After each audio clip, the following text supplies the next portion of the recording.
I'm Sam, and this is Cooking Cuban.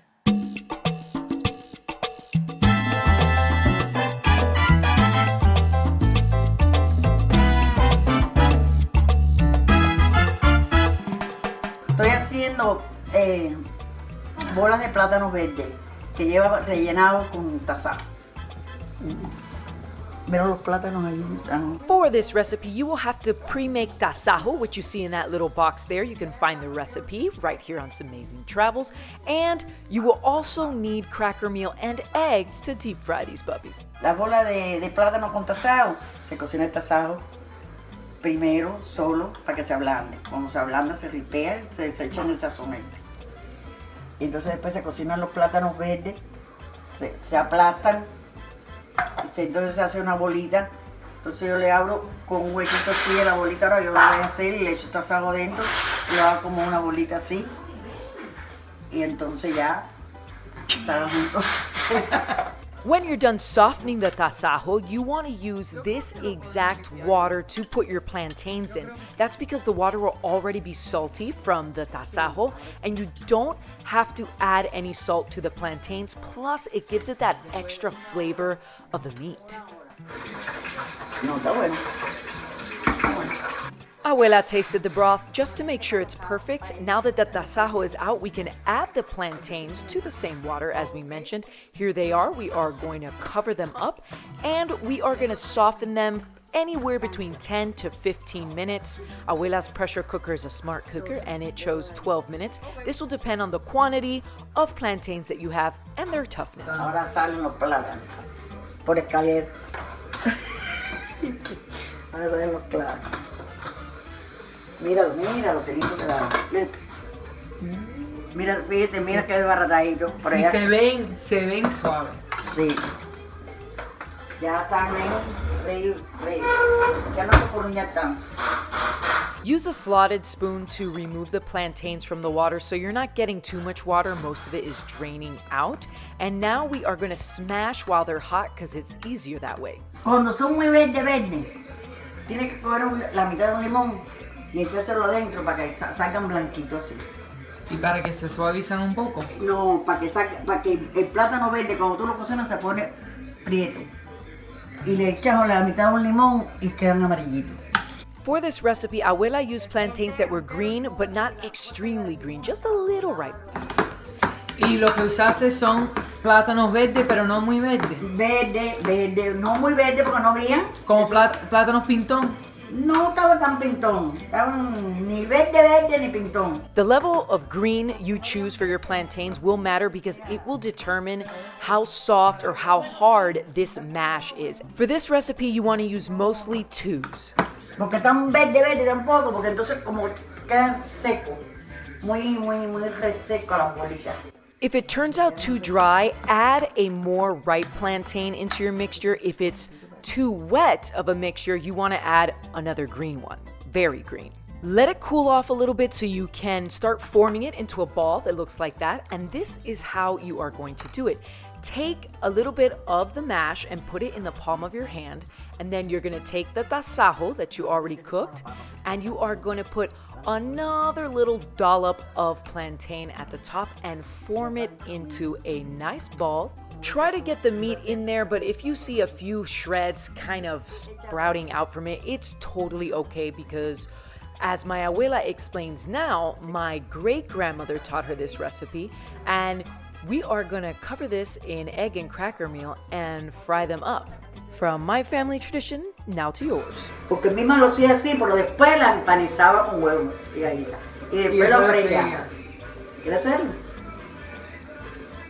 ¿Tú lo quieres hacer? Como ustedes quieran, como más les guste.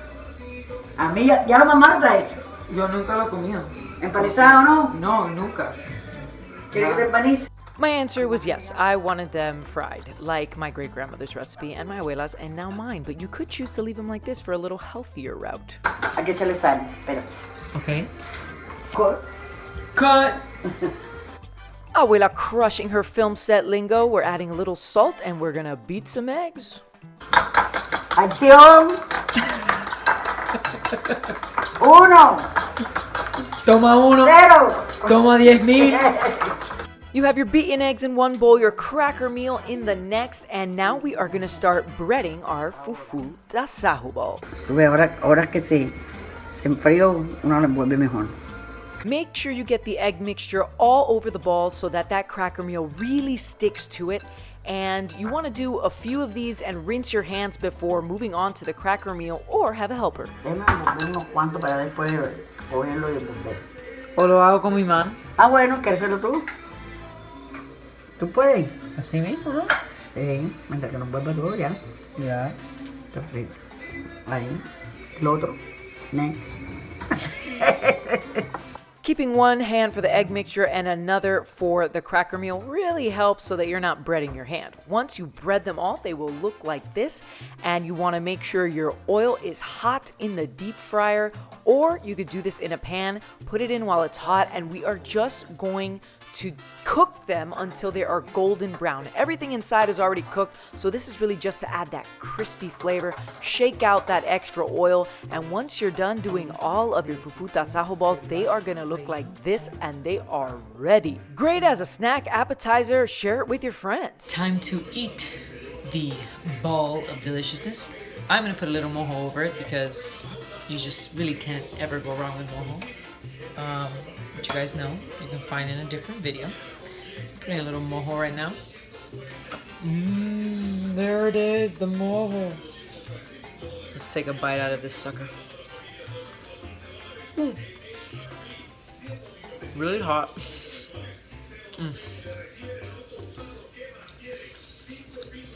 It's a little sweet because of the plantain, but the tasajo just adds the saltiness.